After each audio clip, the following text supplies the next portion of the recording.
We're going to call the configuration committee meeting to order at 5:04, sorry.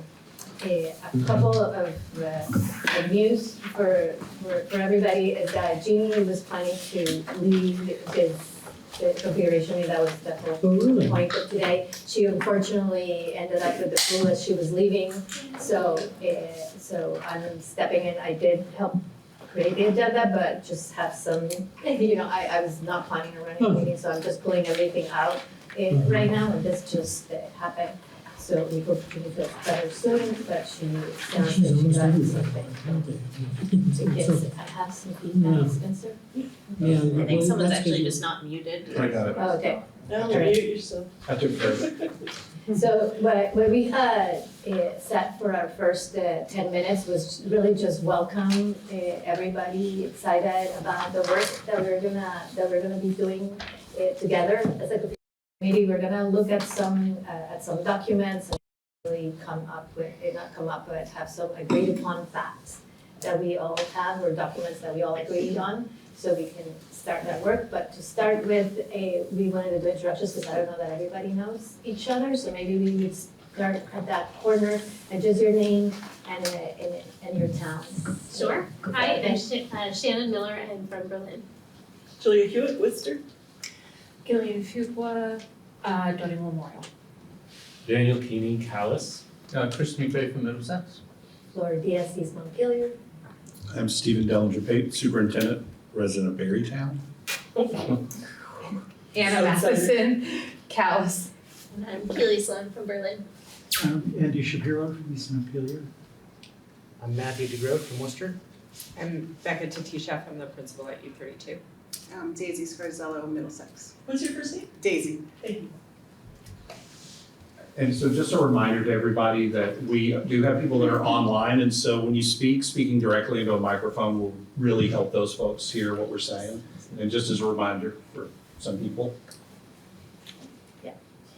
Okay, so what I'm gonna do right now is gonna try to share our screen. There were materials already in the agenda for everybody. What we were gonna do first was just go quickly through this, the core beliefs and our three, so that we all have a common understanding of where we are right now as a district, and that would be a time to ask questions, and then we'll move ahead with the criteria and planning our next steps.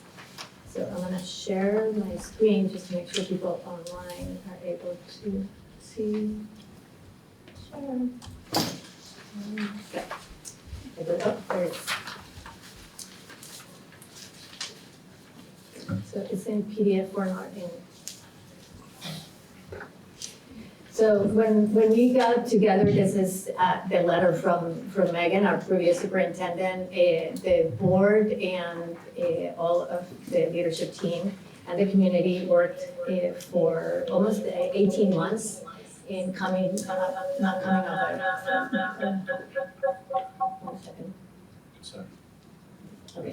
So what we wanted to do is make sure that as communities, we could all come with a collective understanding and a collective vision of what we wanted for all our students.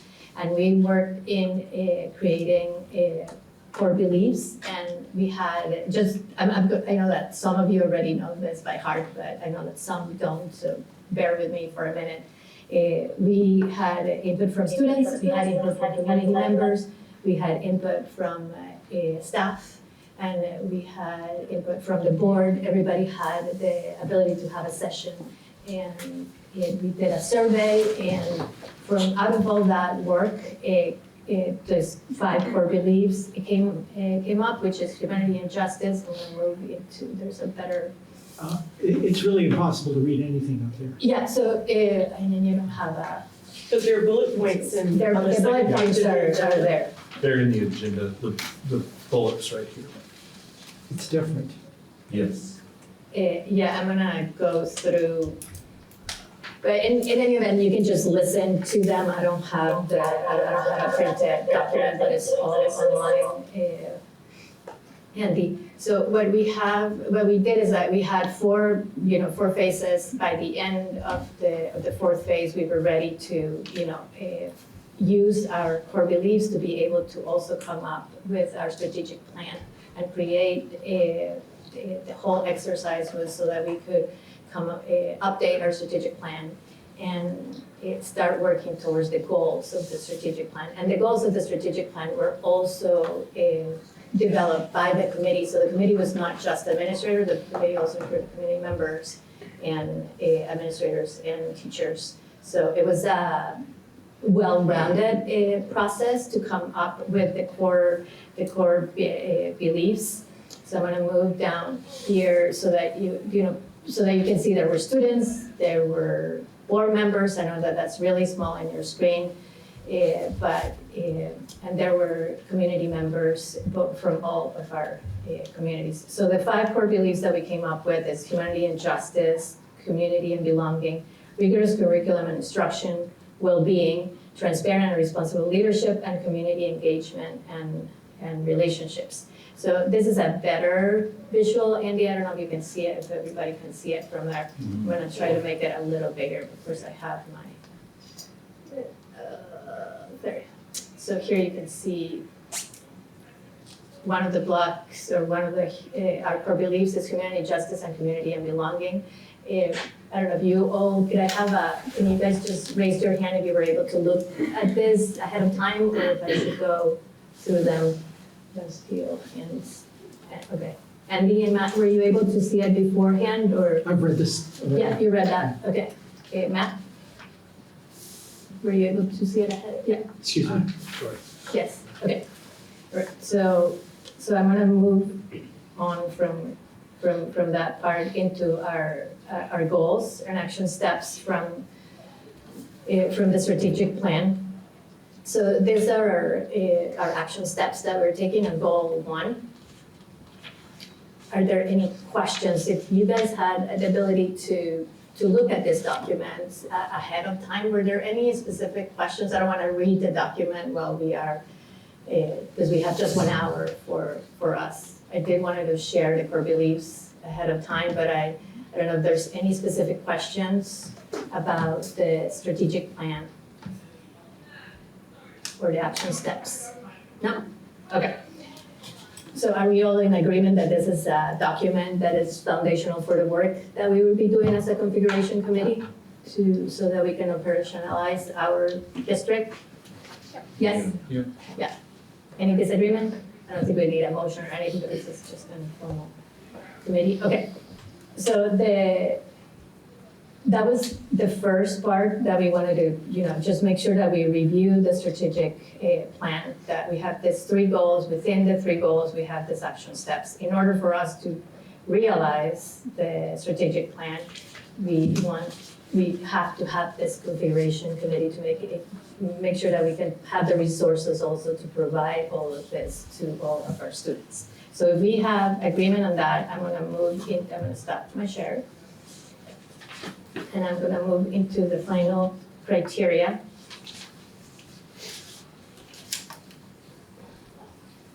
One second.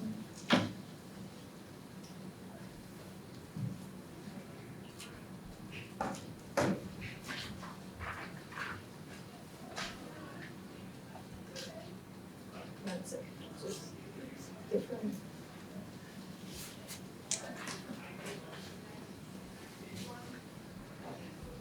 So I'll be able to share it.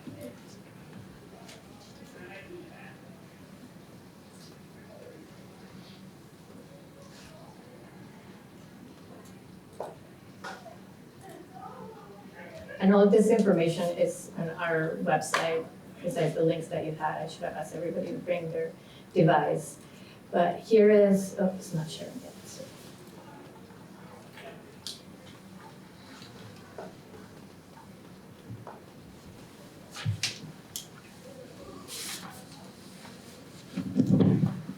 Okay, this is going to be pretty small. Look at this.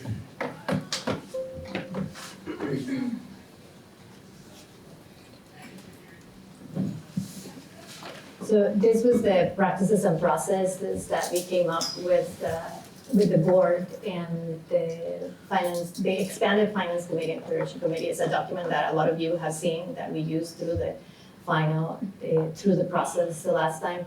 What we wanted to communicate today, it was we need to look at the process, the timeline, and the opportunities that we would have for community input. We're gonna do that after we go through the criteria.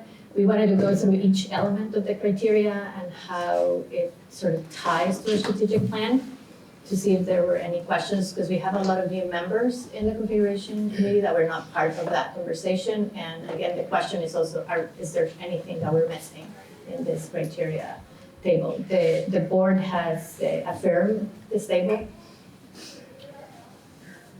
So the criteria here, is class size and healthy classroom configurations, travel time, access to aftercare and before care, access to programming such as sports, music, guidance, etc. We are tying that to our well-being and humanity and justice work.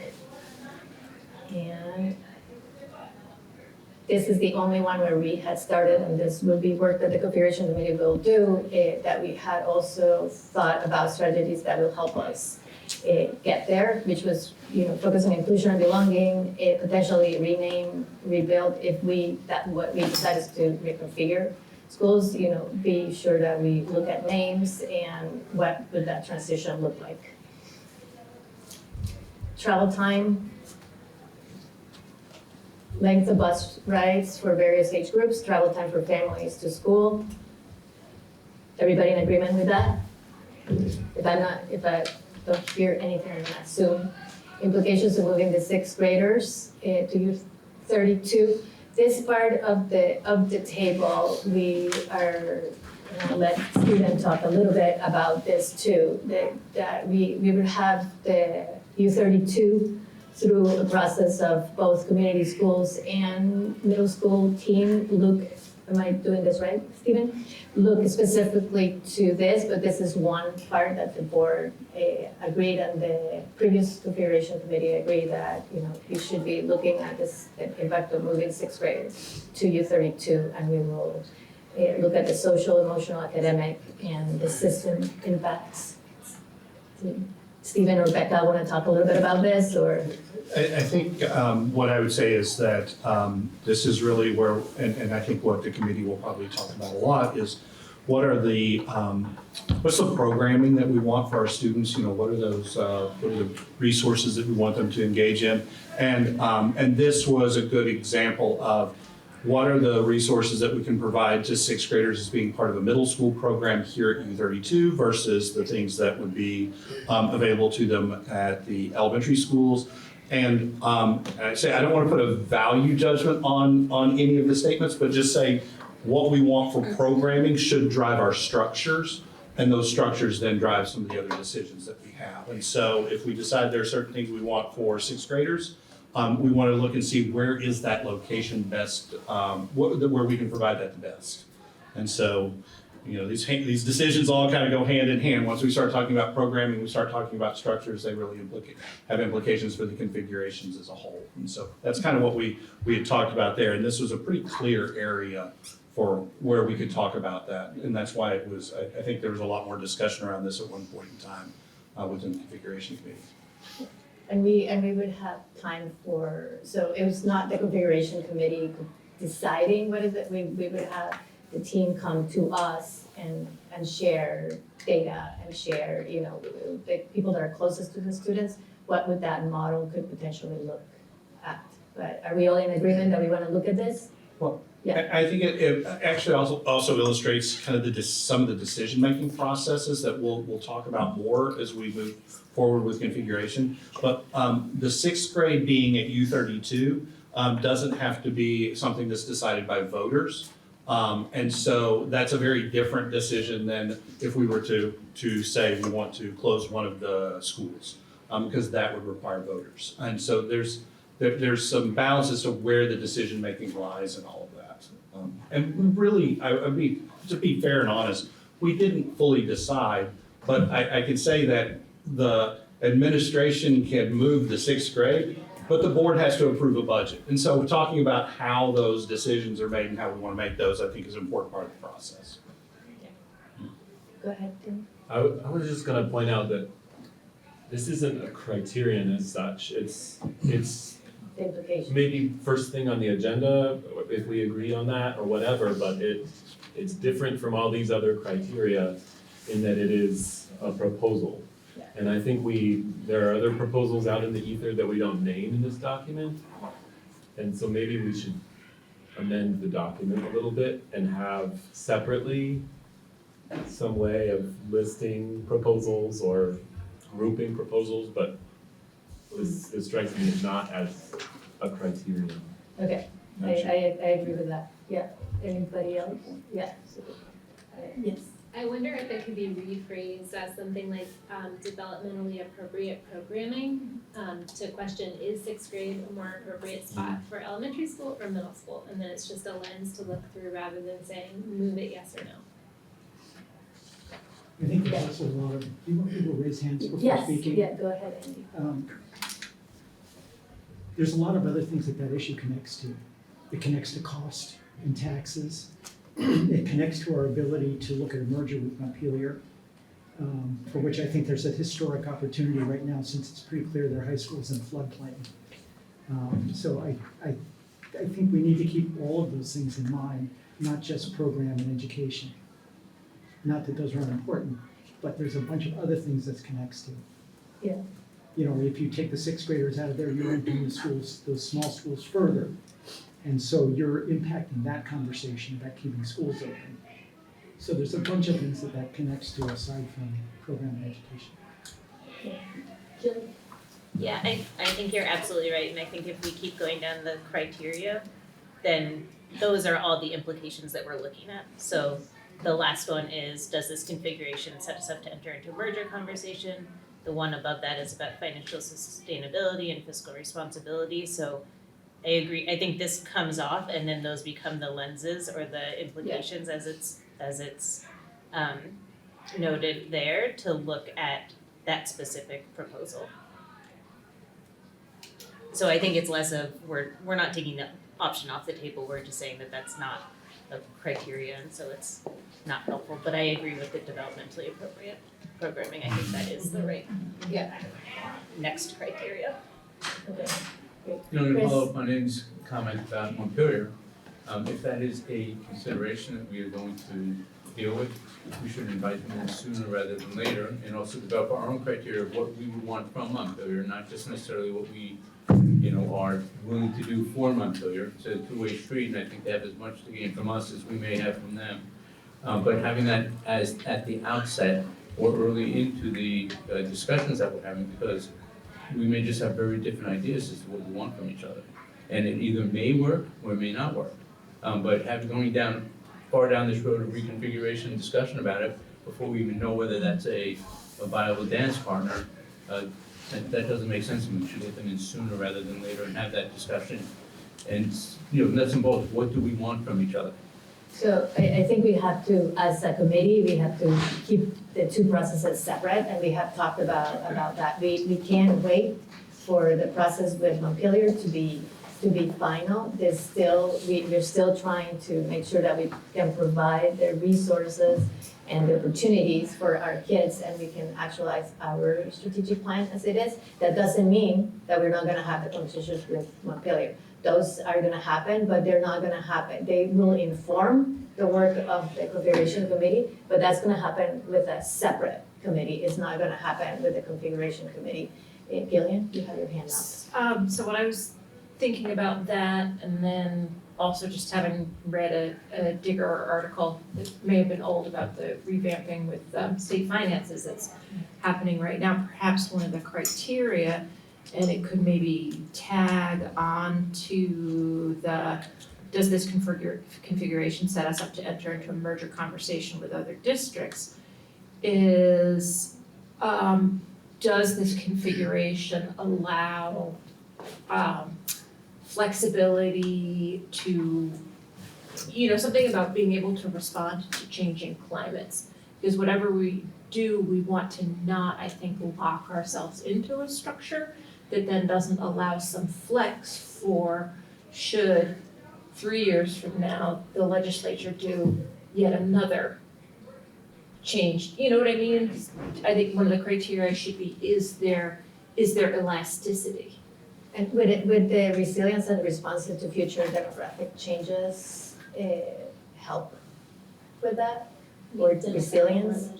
Demographic, you know, just, or external forces, and that might even just cover everything. I think we'd be foolish not to have these conversations at the same time. Yeah, and they will happen at the same time, Andy, but they will happen in separate committees because they are completely different. We have to enter into a 706 in what I was told is chapter 11. Stephen and I have a meeting, I don't know what the date ended up being, but scheduled with Montpelier to meet. But there is more to that. That process will take 1 year or 2 years to come to governance decision, to come to articles of agreement, to pass those articles of agreement through our communities. Right now, our students can't wait and our voters can't wait for this work to happen. So it will happen, but it's just parallel. We're not gonna have suddenly a merged district with Montpelier, and it's not just Montpelier, conversations will be with Twinfield and surrounding districts. Becca, you had your hand up? Yeah, sorry to come back to maybe something that's a little bit more fundamental. I just realized that as we get going again, we have new members of the table. Do we have a working definition of configuration? We don't, we did a, Okay. we have a charge, but we don't have a working, but so we could do that. Do you have a suggestion? The reason I ask that question is that sometimes we fall back into that, like, how many schools is a configuration? But there are lots of ways of thinking about school configuration and educational configuration that are not about brick and mortar school buildings. And so just being clear about what's on the table and what's not on the table is, I think, helpful for a group that's new together and what we mean by configuration, so that we're just clear what the parameters of play are. And I think the configuration committee as a whole should answer that question. I don't want to be the only one. When we were starting this conversation, everything is on the table, right? Because as we look at our finances or our sustainability, or we want to be able to look at the system holistically. And maybe when we look at the timeline, we can talk a little bit about what would be the data that we would need in order to make that decision. But as far as I understand it, everything is on the table right now. So it means that yes, school closure is on the table. Right? It's not. Is that? I'm just trying to. Go ahead, Matt.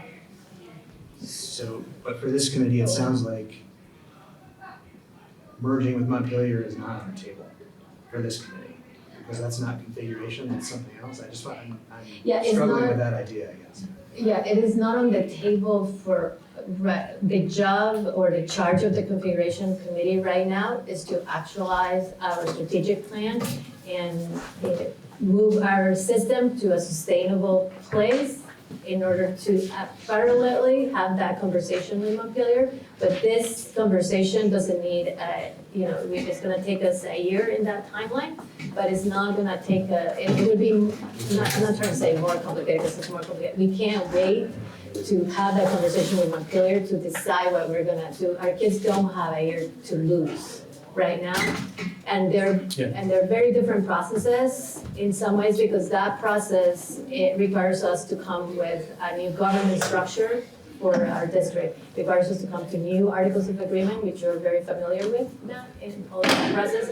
So this process is how can we get ourselves to the next, basically the next step to make our system sustainable. And you have had your hand up for a long time, so. Yeah, so I wanted just to add on, just thinking about, the questions that our communities are asking around these different details about Montpelier, not Montpelier, blah, blah, blah, blah. I think it's helpful maybe for us to kind of have a big, bird's eye view of what is coming down the pike. Okay. If you guys could share with us just kind of a general, this is our timeline, these are kind of the conversations we're thinking about having, or the meetings that are getting scheduled, just so that we have it in our frame of reference when we are considering the current charge, because it sounds like at some point in the future, that charge may change. And it'll be helpful for me personally, speaking for myself, to understand what all the other potential impacts could be on us as a district and as a group in the future. Yeah, and then that's completely reasonable, and that we would continue to bring information to the configuration committee, and there's nothing set on stone yet. We just literally Libby and Jim reached out, and we were gonna have that in anticipation of, I don't know if many of you were able to listen to the press conference today, also of the governor, so in anticipation of all of the things that would be coming quickly to us, that's why we're having that meeting. And Daniel, sorry. Oh, yeah, I was just piggybacking on the last couple comments. I mean, I think for me, this is a committee of inquiry, and Yeah. and to say no, like, multi-district mergers are not on the table. I think it's worth saying that it's not in our power to affect that alone as a committee, but most of this stuff isn't in our power to affect as a committee. We're just sort of placing value and scrutinizing and applying inquiry, a process of inquiry to a lot of the different questions in front of us as a district. I think, what am I trying to say? I think, yes, the mergers of multiple districts are not in our power. And I think on the other end of the spectrum, there are things that are in the power of the superintendent and principals. If we're talking about a broad definition of configuration, there are things that principals and superintendents can do that are also sort of not in the strict scope of this committee, but are also worth talking about and thinking about, and are part of the context in which we talk about school configuration. So I'm glad we're at this point in the conversation. I think we can hammer this out, and maybe it's not a single meeting, but it's a good question Becca raised, because I don't think we do have a consensus on what configuration is. And I think we should bring that and have that be part of our next agenda, so we have a clear definition. And I just want to make sure that I'm speaking correctly about, I'm not saying that the committee won't get to hear what is going on with Montpelier. It will inform the work of the committee, but it's just not the same committee, right? So you will get to ask the questions, you will get to have the data. It's just that committee can't slow down.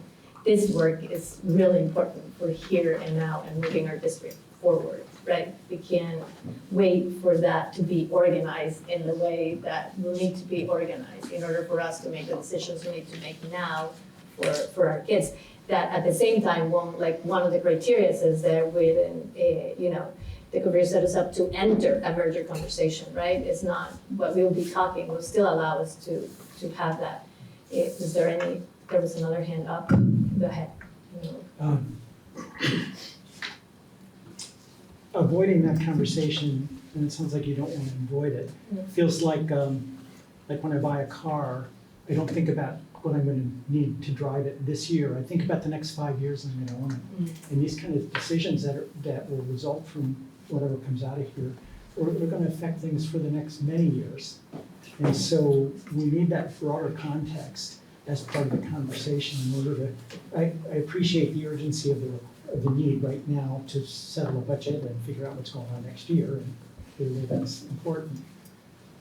But at the same time, I think we need the larger context of where this is all going, both from the state point of view, from what's going on with climate change and how that's affecting what's going on, the demographics over the next bunch of years, not just this coming year. Thank you, Andy. Matt? So I don't want to derail the agenda, less than an hour ago, there was a briefing for legislators by the governor's team about what's going to be in their plan for proposing to the legislature for education governance and finance in the state.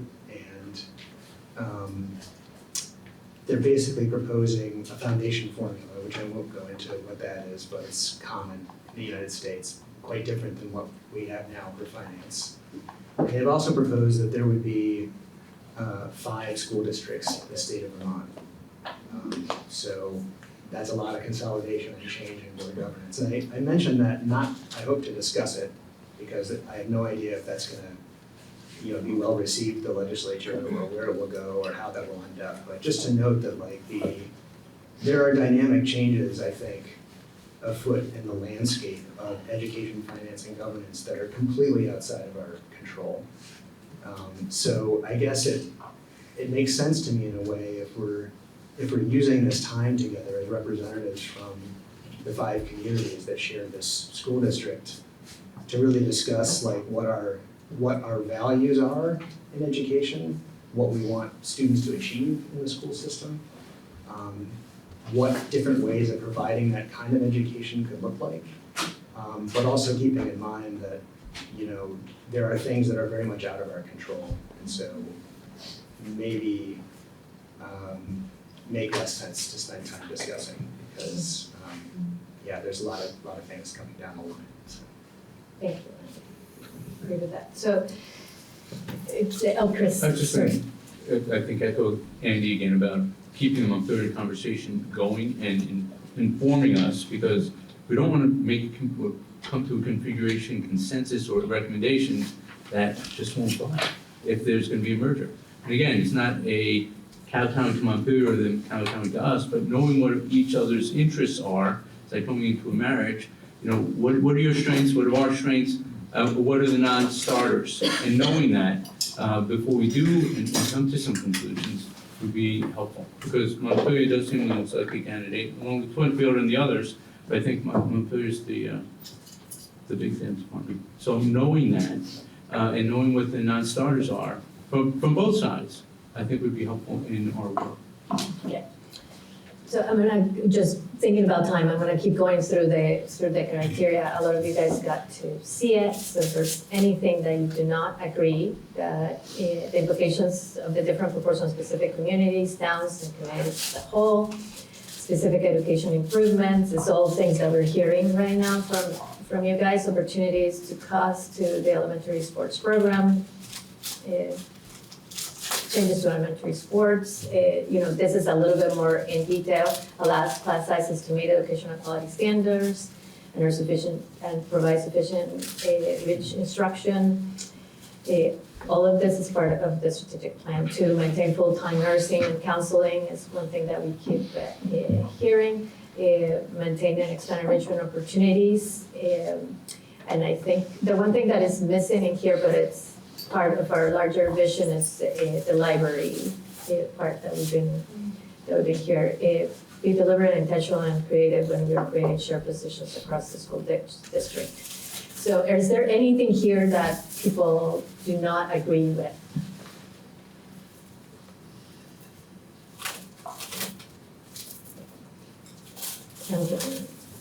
No? Okay, can we? I agree with it all. I'm just wondering if it would benefit from a little bit more condensing it and organizing it a little bit better, because when I read through, I'm like, didn't we just do that up there? And I think it all came from kind of different places, and I know there has been some organization, and some is a quantitative criteria of, yes, no, and some is, we're gonna approach this with creativity, which, they feel a little bit different. Okay. So I'm not saying, I think we keep all of it, but I'm also happy to go through it and see if I can make it simpler if people agree with that. I just think it's kind of hard to get through. Yeah, we can. But if it works for everybody else, I'm happy to just drop that too.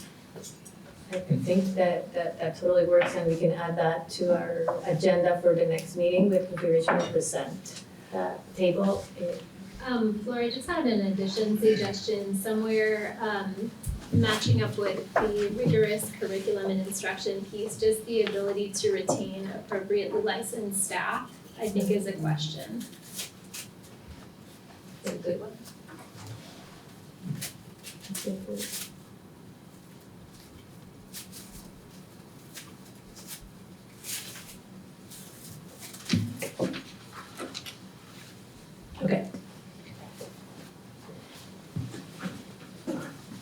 So that's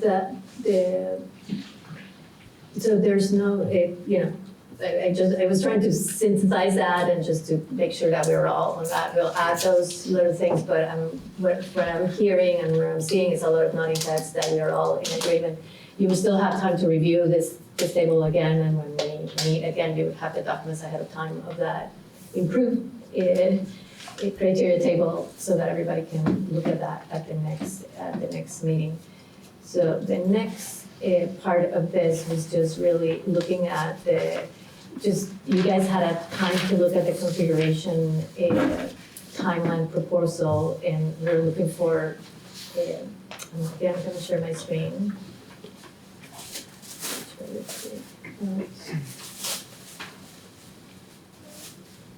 Sure.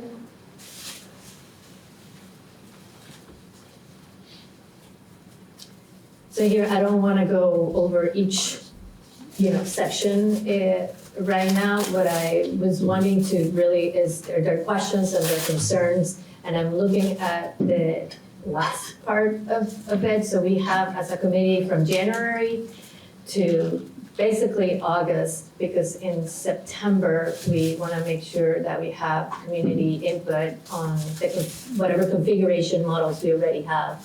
So for board members that are sitting at the table and for community members that are familiar with the process that we went before, in order for us to, if there was anything that we needed to put to vote, we would have to make a decision. We would have to make that decision as a board, because we would be, the committee, this committee doesn't make the final decision, the committee makes a recommendation to the board early on so that the board can be sharing this with the community. So are we all in agreement that this work needs to be done by the end of September? Did you guys have, by the beginning of September, really, the end of August, because in September we would be presenting the models, whatever that is, right?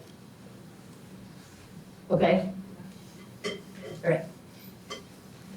So I have a question and then a comment. So looking at the timeline, is this also, could it be viewed as like an agenda map? Sort of a document, okay. That's exactly what it is.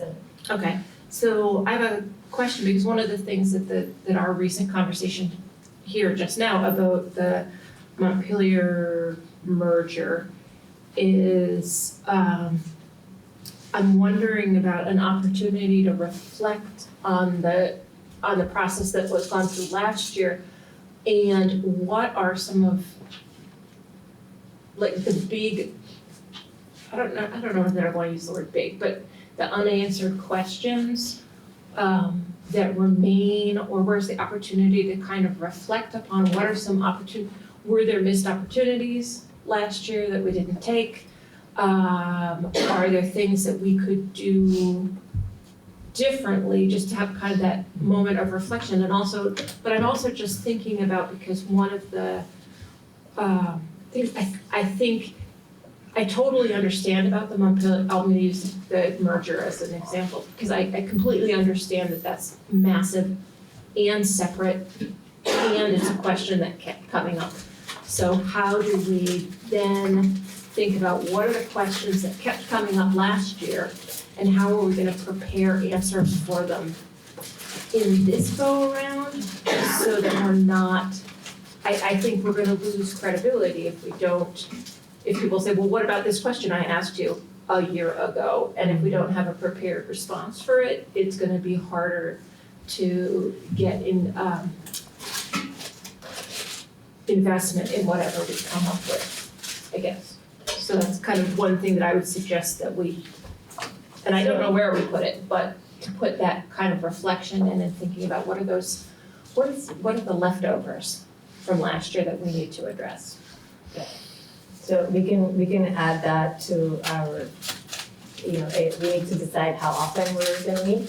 We can add that to our next meeting. I also do not wanna just concentrate. I think part of the way of creating the configuration committee, I think it was, so we talk about what Becca was saying, come up with a definition of what configuration is, and what are the limits, or the, what does configuration mean for this committee? So not just the charge, how we communicate differently, and I think a lot of those questions would be answered. I don't, this committee by any means doesn't have to be, and hopefully the timeline shows that too, it doesn't have to be a do-over of the previous committee, right? Like we have new members in the committee, and it's just how do we move this work forward? We know that work needs to happen, and of course, learn from what happened before and be informed by that, but not dwell in what happened, like how do we move forward? Right. As a committee, our job would be to move this work forward so that we can make it happen, whatever that is, by the end of August. Yes, okay. So can I Yes. I don't know if it's gonna come up again, but I see reference to structures of this committee on here, the model teams. And are we gonna talk more about what that is? The community school team and the middle school model team? Yeah, it's how we can move those. I don't think that is completely formed yet, but we'll be talking at our board meeting today. We've already started the community schools work. So whatever that is, and we'll be coming, the idea was to have a report in January. It's not until now, the 22nd, we're meeting. We were trying to meet earlier as this committee. We didn't get appointments until later. So some of this work needs to be shifted a little bit. So the idea would be for those, whenever this committee start the work, that they will come inform our configuration, and we would ask the appropriate questions to that team. Does that resolve the question? It's not, we don't decide those teams, right? We're not on the teams. But that's how. It's not a sub-organization of this committee. No, no. People coming externally. I don't want to say that no one from this committee is on that team, but it's not a subcommittee of this committee. Okay. In order to get the work done. So- Matt? So is the role of this committee to review the work of other groups and then make like a recommendation or something, or? Well, the role of this committee is to ask the appropriate questions. Our schools can't totally wait for all of us to come to a decision. So the work that would be happening in the middle school, for example, it would be what is I'm looking at Stephen and Becca, just because I'm not the one. So we have the strategic plan, right? And we're trying to actualize the strategic plan. They're gonna start that work, and that work would inform the committee and will give us data for this committee to decide in how we wanna organize ourselves. But we can't be the ones deciding how would that middle school be organized, right? We're not the ones that know the kids' needs or the teacher or what the middle school team needs to be. They are the ones that, I'm looking at Becca and you. So they're like doing tailored research for us. It's the Exactly, so administration. they're gonna it's bring the administration data looking to into us. scenarios, and then they're reporting back to us so that we can make a more informed decision. So that we Is don't that fall back like what happened the last time, right? So that we were able to get all of the information. Becca, you had your hand up. I don't know if it's helpful to, and maybe this speaks to my other question, which was around configuration. So what you'll see up there is the word model used, and model doesn't necessarily require configuration changes. But it might be that a different configuration serves a particular model. Does that kind of make sense? And that's why I'm asking for a definition around configuration, because we can have a middle school model, a team that looks at what's the model that we want for our middle school, what's the model of community schools, and we don't have to change anything about how our school is configured. We might change the work, we might change how we do the work or what the work is, but having that really defined, I think, is important. Steven, do you want to add anything around that? No, I think that's, I'm gonna go back to kind of how I said this before, is that I think for this committee, one of the things that was missed, our missed opportunity in the last round was really talking about the programming that we wanted for our kids and our communities and what we as a school system are prepared and able to give, right? And so that's where we're balancing off those things that when we looked at the criteria, and Shannon, you're right, like the developmentally appropriate part of some of our programming is like, is this how we want to do this? What kind of program do we want in terms of the services for our students? So those are things like the nursing services, the library services, and all of those. And we have a conversation about what's the level of programming that we want, what's the type of programming that we want for those. That will start to lead us towards what kind of structures and configurations can help meet those needs. Because I think we talked more about structure last time than we talked about the programming part.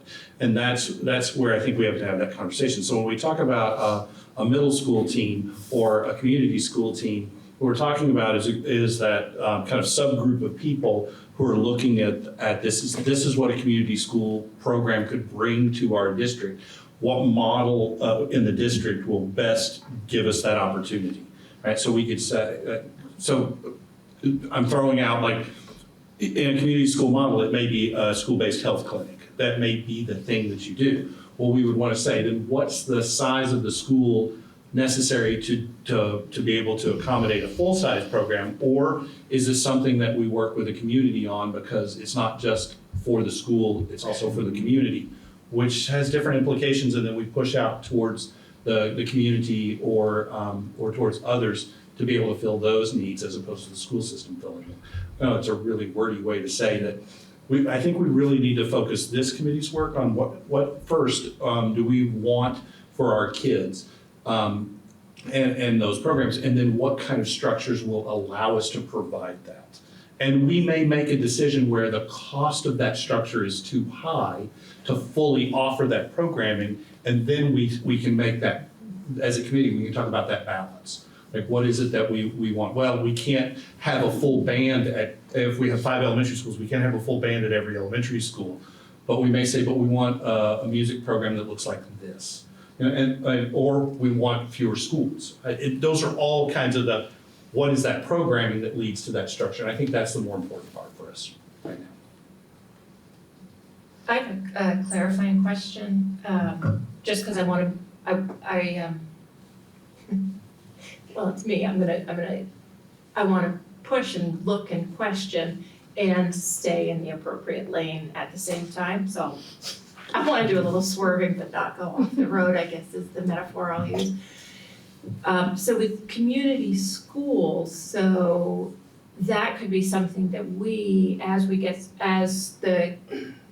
information about community schools and get smarter about it, we could say as a committee that this would be something that we would want to support a configuration, a constellation of opportunity for students that allows this model. K to 12, is that? Correct. Okay. The community, anything that we talk in this district is for all our kids, for a district as a whole. So when we're talking about community schools, it's like, it might start in one side, and Stephen just brought up the example of, healthcare, U32, but for our, it's a way of looking at our system as a whole. So not just, it's pre-K to 12 as a district. Today, I just know that, go ahead, Matt, and then I just want to make sure that we get through our action steps for today, and we have 10 minutes. I'm sorry. No, it's okay, we need to. And I think that part of my confusion is because I haven't been really a part of this conversation very much in the past, so I feel like I'm stepping into the middle of a river-strong stream here with trying to get my bearings. So I just had a couple questions. Could you just say briefly why the board felt it was essential to create this committee? Because I'm not super clear on that. And then the second thing is, you said a few times that our schools can't wait. And I don't know what that means either. Like, why can't our schools wait, and for what can't they wait? So I think that when I say our schools can wait, what I think about it is like, we have all this, and this is just me, and I'm not like, it's just looking at our system as a whole. We keep hearing from our community members, we keep hearing from our, we want more opportunities for kids. We want our libraries to be the center of our schools. We are making some compromises in our budget this year, that we are still serving all our students. So the needs of our students are being met. We're not able to provide extra opportunities for our kids. We're not able to. So the more that we keep going that way, the less services that our kids can have. And when I'm always operating from the mindset that, our kids don't have a year to lose.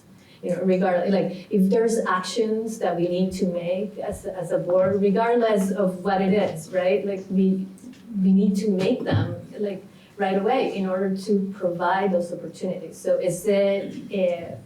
should we, I don't even know which of all of the things thinking about, I have library stuff in my head right now, but thinking about a library right now, I think that if we had a different model or pre-K, for example, or after school, maybe after school would be safer. So after school, we're not able to provide enough after school at all our schools right now or before school. That is a disservice not just to our kids, but also to our communities. If we were, I want to say structured in a different way, or if we were able to pull more kids together, for example, we would be able to provide childcare, or if we provide a service differently through whatever it is, community school, we need to actualize our strategic plan now. It's gonna be sitting in a shelf by the end of this year for a year already, right? So that's the urgency. To me, it's always the kids can't wait. Let's provide more opportunities to them now. Go ahead. I think on the less positive side of that too, there's the reality that this district failed the budget last year, and part of the conversation at that time in order to pass it was, we're gonna talk about this, but we need more time. So this is, to me, the time. Yes, that's a good point. That sometimes got left out of this conversation, and our members were not, our voters were not happy with that too. It's just a reality that. So for today, we wanted to make sure that we review the strategic plan, the criteria table, we review and adopt a timeline, and I know that this is just very simple timeline, it's just beginning to end. You guys all have access to this document, and we'll review, like we were talking about the middle school or stuff like that, we would have to make sure that we have not just reports. So when I say report, it's not like we won't be involved with the conversation. Like make sure that we're getting the data that we need. So for our next meeting, we want to make sure that you have facilities audits, projected enrollment, a lot of stuff that we have seen before, but again, we need to make sure to review it again and start our work with an agreed upon, I'm calling it facts. So we would talk at our next meeting. We wanted to define equity at this meeting too. We already have an equity policy. You guys, I'm hoping that you guys were all able to review that. So educational equity occurs when each child receives what they need to develop to their full academic and social and emotional potential. Equity goes beyond formal equality where all students are treated the same. Working towards equity in school involves, and that's part of your agenda, you can see it there, expecting high outcomes for all our participants in our educational system and removing the predictability of, I need my glasses, success or failures that currently correlates with any social or cultural factor. Identifying and removing equitable practices, examining biases, and creating inclusive multicultural school environments for adults and children, providing every student with access to high-quality, culturally responsible education experiences, and discovering and cultivating the unique gifts, talents, and interests that every human possesses. Is there anything within those bullets that we do not agree with? And we also had linked the equity policy at top, C29. I don't see it. Got that out? Yeah, but we'll send you the link to, we already have equity policy as a board, and all of this was based on that equity policy. So those were the action steps, we're getting pretty close to 6 p.m. That we wanted to take today, and then we also wanted to talk, or I think we could form a small subcommittee on communication. There were a couple of people interested on this. The way that we communicate the work of this committee is going to be really, really important. Like looking, so had some volunteers, so I want to make sure that that is something that we are keeping. So do I see a hand for volunteer to help with? Is that okay? I'm not like, Yeah, you had, no, I mean, you had that was offers, one so of my- I'm like, That was one of the things that I felt really strongly about in my application. yes, yeah. Anybody else that wants to join that? Not that I- but- Yeah, you again. Well, to that effort. Yeah, not that I didn't mean you, that effort of, yeah, we I'll will certainly be on support this, that. yeah. Okay. Daniel, I see your question. Well, I just have a couple things. One, I think, Yeah. and Me I'll too. volunteer for the job, but I think, I think it's the most.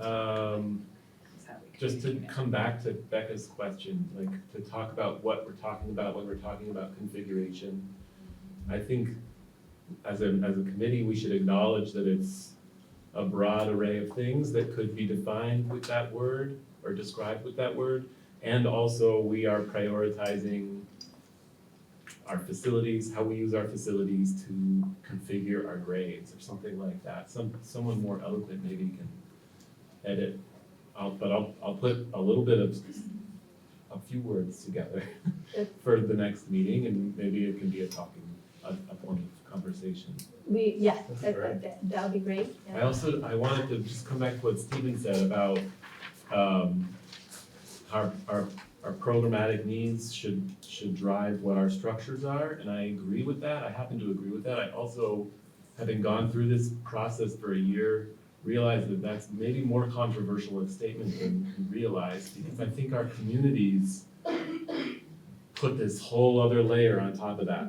And I think one of the things this committee is well positioned to do is to consider unintended consequences and unintended opportunities and like the community and political context of the work.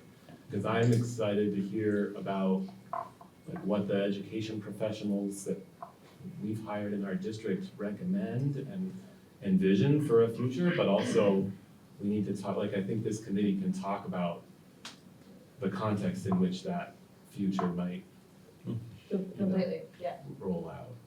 What we were hoping is to have more information, so like when we were talking about, middle school or any of that we are able to get to the details, which I remember clearly from a conversation that I think you brought up, at one of our meetings, is like we were not able to articulate clearly what we wanted for our kids, the opportunities. We were not able to articulate clearly, and this would allow us to do more of that work ahead of time. Okay. The last thing is 6 o'clock. The length of meeting definitely needs to be more than an hour, so it's gotta be at least an hour and a half. 13 members, 13 different schedules. I try to work with all of it, everybody, some Mondays, some Tuesday, no, some just like, so evenings was the one thing that in those forums, most people agree. I know that evenings are a little harder for you, Andy. I'm sorry, That you had mentioned that evenings are not your favorite, but the majority of the committee preferred evenings. no, this time of day is fine. This time of it's fine. Okay, so maybe we would try to meet in a day that is not right before the board meeting, so they can go, but then you couldn't do Mondays, Julia, right? Right. Yeah, so I'm gonna send another doodle poll and try to come up with like, it's just, I might not be able to catch all, it's trying really hard for this one, but we just need to come up with a consistent meeting, because otherwise, and maybe for a little time, it's gonna be more than one meeting. And the other question, last question, and let's close the meeting, so we can move to the next meeting, is that it might be, if we're gonna meet more than once a month, it might be useful for us to do a fully online meeting. Would you guys be opposed to just virtual meetings? Not that just makes- virtual, but Yeah. mixing it up, in order to allow us to, we all have, Yeah. families and et cetera. Is that okay? Because then I can add that to the poll. And for me, that would make Mondays, I'm free until 7 on Mondays, so Oh, okay. so Mondays would be back on the table for me. Okay, because that was the day that was, okay. Okay, Great. if it were remote, yeah. Yes. Can I ask just a question about, just process as far as like agendas go and things like that? Like, will there be an opportunity for us to add agenda items? I'm just trying to understand the structure of how we're all gonna work together as a group, because there's probably a lot that's gonna come up, and there's gonna be things that different people think are important to discuss. I'm just curious. Yeah, so at the end of every meeting, we would agree on what items we're gonna add to the agenda, and preferably, if you guys have a chance to look at that work plan and timeline, is adding it so that we can have a work plan. Doesn't mean that that work plan can be, it's a living document, right? It will constantly, so we will continue to add to that so that that helps us plan for our agendas, and that was the reason to create that document. Jeannie, our consultant, would be with us as much as possible. Today was just that, she couldn't be here because she was sick. But we would have, I think it's important for us to have facilitation in this process so that we can all fully participate and contribute. But at the end of each meeting, we would agree, and right now we talk about 3 things that we're gonna work on the configuration. We added some things to the criteria table, 2 topics. The one thing that we have all agreed on is that we wanna talk about what the definition of configuration at our next meeting, and we would be,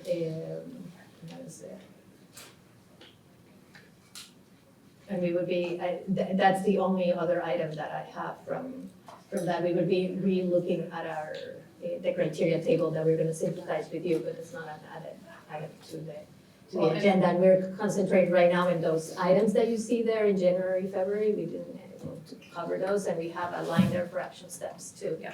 So we can all participate. This is an all-inclusive collaborative process. Everybody has an equal stand. There's no hierarchy here. Yeah, So no, you're totally. equal members of the, Well, and just Daniel's request to separate out proposals from criteria lists. Yeah.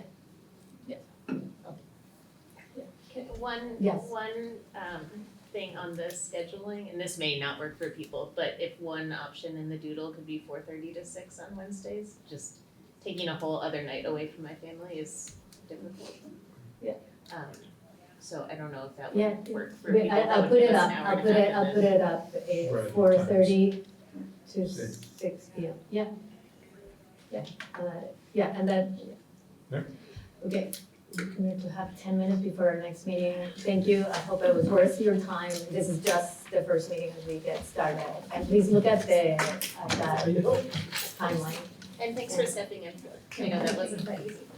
So I made I it. had my head for the other meeting. Never fun to jump in. We have to facilitate. So, I don't think we need a motion yet, so we'll all adjourn now.